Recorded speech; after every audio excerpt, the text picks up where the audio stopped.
పుష్ప 2 చిత్ర ప్రొడ్యూసర్లకి అలాగే ప్రముఖ music director అయినటువంటి దేవిశ్రీ ప్రసాద్ గారికి మధ్య మనస్పర్ధలు వచ్చాయని, ఇప్పుడు పుష్ప 2 చిత్రం నుంచి దేవిశ్రీ ప్రసాద్ అవుట్ అని, ఈ చిత్రానికి బీజిఎం ఇప్పుడు దేవిశ్రీ ప్రసాద్ కాకుండా మరొక మ్యూజిక్ డైరెక్టర్ అందిస్తున్నారు అంటూ కొన్ని వార్తలు వస్తున్న నేపథ్యంలో ఈ వార్తల్లో వాస్తవం ఉందా లేదా అనేది మనం విశ్లేషణ చేసుకునేటువంటి ప్రయత్నం చేద్దాం. ప్రస్తుతం మనతో పాటు ఉన్నారు ప్రముఖ సినీ రాజకీయ విశ్లేషకులు జగదేవ్ గారు. వారితో మాట్లాడదాం.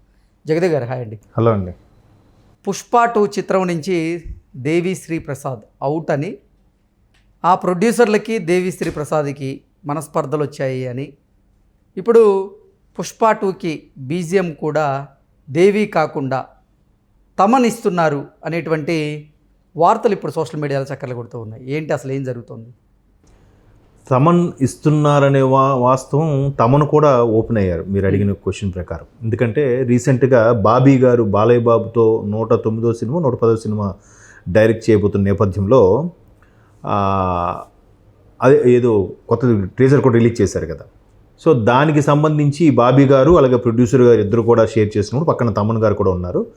వెంటనే ఒక మీడియా మిత్రుడు అడిగిన ప్రశ్న, ఏంటి దేవి గారు వద్దనుకొని తమకు పెట్టారంటే వెంటనే డైరెక్టర్ బాబీ అన్నారు, మీరు అలా కాంట్రవర్సీ క్వశ్చన్ అడగండి, తమన్ గారు ముందు నుంచి అనుకున్నాం, ప్రొడ్యూసర్స్ చాయిస్ అదే ఉంది, పెట్టుకున్నాం అంతే అని అంటే అప్పుడు తమన్ గారిని అడిగారు, ఏంటి మీరు పుష్ప 2లో సంబంధించి కూడా ఏదో మీ రోల్ ఉంటుందంట కదంటే కొంత పాటు నాకు బీజిఎంకి సంబంధించి అడిగారండి, నేను అది ఓకే ఆ పనిలో బిజీగా ఉన్నానని చెప్పారు. అంటే ఆల్మోస్ట్ ఆల్ తమను కూడా మీరు అన్నట్టు బ్యాక్గ్రౌండ్ మ్యూజిక్కి, అంటే బ్యాక్గ్రౌండ్ మ్యూజిక్కి దేవిశ్రీ ప్రసాద్ని పక్కన పెట్టి ఇప్పుడు తమన్ని ఈ పుష్ప 2 ప్రొడ్యూసర్లు ఎంచుకోవడానికి కారణం ఏంటి?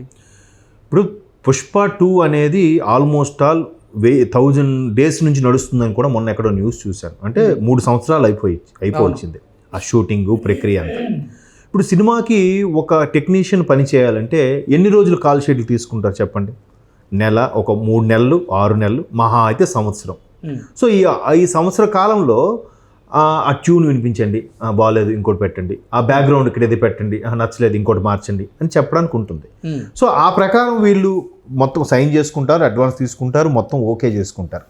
మధ్య మధ్యలో చిన్న చిన్న బిట్లు, ఏది సినిమాలో రిలీజ్ చేసే 4-5 సాంగ్స్ కాకుండా మధ్య మధ్యలో చిన్న కోరస్తో వచ్చిన సాంగ్స్, చిన్న చిన్న సాకీల్లాగా వచ్చే పాటలు వస్తుంటాయి. అలాంటి పాటలు మళ్ళీ ఇంకా కౌంట్ ఉండదు, అది సంగీత దర్శకుడు ప్రతిభ బట్టి యాడ్ చేస్తుంటాడు. సో అట్లాంటివన్నీ యాడ్ చేసి అంతా అయిపోయిన తర్వాత ఈయన నెక్స్ట్ ప్రాజెక్టుకో లేదా ఒక విదేశాల్లో స్టేజ్ షో పెర్ఫార్మెన్స్కో లేదంటే ఒక టీవీ షో ప్రోగ్రామ్స్కో ఈయన కొన్ని కాల్ షీట్లు అయితే ఇచ్చుకుంటాడుగా. అలా ఇచ్చుకున్నప్పుడు అలా ముందుగా వాళ్ళకు కూడా కమిట్మెంట్ సంతకాలు పెట్టుకున్నప్పుడు ఇప్పుడు ఈ పుష్పాలోనే ఉన్నాను సార్, సారీ సార్ నేను దానికి రానంటే వారు ఊరుకుంటారా? ఈవెంట్ వాళ్ళు, సార్ మీకు అడ్వాన్స్ ఇచ్చాం, మీరు సైన్ కూడా చేశారు, మీరు ఓకే అన్నారు, ఇప్పుడు ఎట్లా అయితే లాస్ట్ మినిట్లో ప్రోగ్రామ్ క్యాన్సిల్ అంటే మాకు ఎంత నష్టం సార్ అని ఈవెంట్ వల్ల అంటే పర్హాప్స్ నేను అనుకుంటున్నాను అట్లా. సో అలాగే ఎన్నాళ్ళని డ్రాగ్ చేస్తారు, వాళ్ళకు కూడా మిగతాది కూడా కంపోజ్ చేయాల్సి ఉంటాగా మిగతా సినిమాలకు కూడా. ఈ మధ్యకాలంలో దేవి గారు చెన్నైలో ఒక భారీ స్టూడియో కూడా కట్టుకున్నారంట, భారీ రికార్డింగ్ థియేటర్ కట్టుకున్నారు. దానికి స్వయంగా ఇళయరాజా గారిని పిలిచారు, ఆయన వచ్చారు. ఆయనకి చాలా ఇష్టమైన వ్యక్తులు, ఒకటి బాలు, 2 రాజా గారు.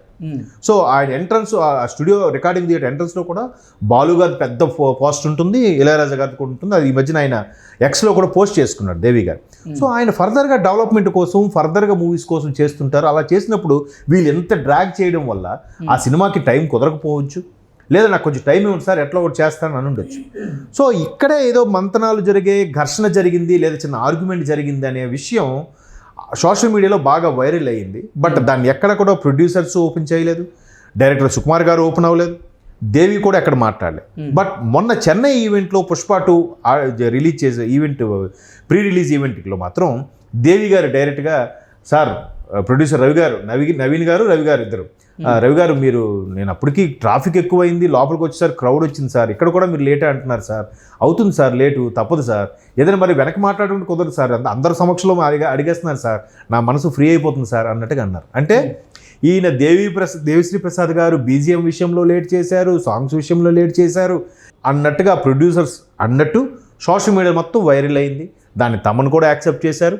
ఇప్పుడు మొన్న చెన్నై ఈవెంట్లో దేవి కూడా ఇండైరెక్ట్గా అవును నిజమే అన్నట్టుగా ఈ కామెంట్స్ చేశారు.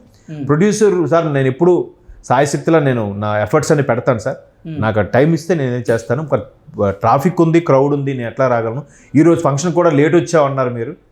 అవుతుంటాయి సార్ కొన్ని చూసి చూడనట్టు ఒరియాలి. కోర్స్ నా మీద మీకు చాలా ప్రేమ ఉంది, ప్రేమ ఉన్నప్పుడే కంప్లైంట్స్ కూడా ఎక్కువ వస్తాయి అన్నట్టుగా మెన్షన్ చేశాడు ఆయన.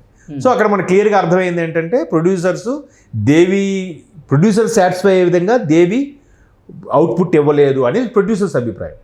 బట్ ఇన్నేళ్ళుగా డ్రాగ్ చేసినప్పుడు నేను మిగతావి కూడా కమిట్ అయి ఉంటాను కాబట్టి అవి కూడా చూసుకొని ఇవి కొట్టాలంటే కొంత నాకు టైం కావాలనేది దేవిశ్రీ ప్రసాద్ అభిప్రాయం.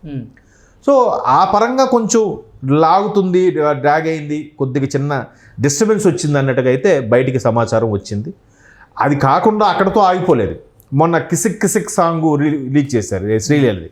అది కూడా ఆ సాంగ్ ఎందుకు అంత వైబ్ లేదు, ఊ అంటావా అంత స్థాయిలో లేదు అన్నట్టు కూడా ఒక రూమర్ ఇదైంది. దీనివల్ల పుష్ప సినిమాకే డ్యామేజ్ అవుతుంది. ఒక్క సాంగ్ బాగాలేకపోతే సినిమా పోతుందా అండి? సాంగ్స్ అస్సలు బాగాలేక సినిమా ఇట్టినవి కూడా చాలా ఉన్నాయిగా. సినిమాలో కంటెంట్ ఉండి, వర్త్ ఉండి, హీరో పెర్ఫార్మెన్స్ సూపర్ ఉండి, డైరెక్షన్ బాగుండి, టేకింగ్ బాగుంటే అసలు ఒక పాటతో సంబంధం ఉంది. పాట కానీ సినిమా స్టోరీ సూపర్ ఉందిరా, ఆ టేకింగ్ చాలా బాగుందిరా అనుకుంటారు.